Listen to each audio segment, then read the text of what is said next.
the reason we know it's a false threat is that I have people on my team who have been on the tactical abduction units using man-made anti-gravity craft that are made by my uncle's old company, Northrop Grumman, Raytheon, Lockheed, EG&G. We know who's working on them. We know where their plants are. We know how the devices operate. And so when you have that capability, and out of a million people, I don't think you'd find one person in a million when they were to see one of these objects and see the creatures they use that are the stagecraft to abduct folks, everyone would think that was an ET or an alien. It isn't. So now people go, this is a crazier story than the UFO story. And I tell people, 1991, a senior intelligence official reached out to me. I'm a young doctor. And he says, if you tell the people the truth, it is less believable than the fiction that everyone is believing, because it's more bizarre. It's more strange. And I said, yes, I know this.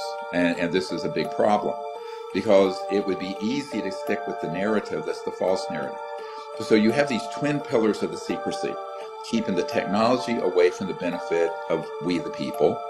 And by the way, this is whether you're a left-wing environmentalist Green Party person or a libertarian, this is your dream, that you would have a box like your heat pump or smaller that would run your house or your car or your factory or your business with zero energy costs, pulling energy out of what's called the zero-point energy field or quantum vacuum, which, by the way, Tesla stumbled across back in the early 20th century.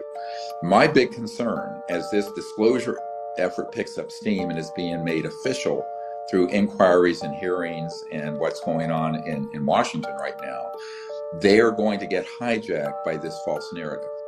And in 1999, I wrote a paper, you can see it on our website, called When Disclosure Serves Secrecy.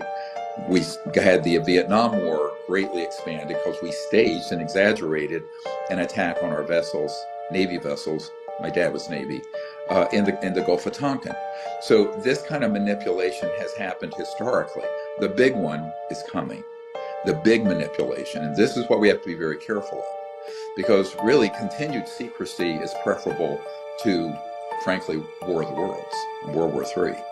So I think this is a very serious issue that needs to be talked about, and you have to lance the boil very quickly now, because I know, because I'm in Washington every week,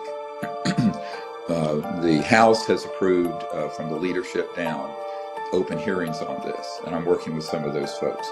The Senate now knows that there's an illegal operation going on and has passed out of committee an amnesty bill that we've been asking for since Clinton was president in 1994.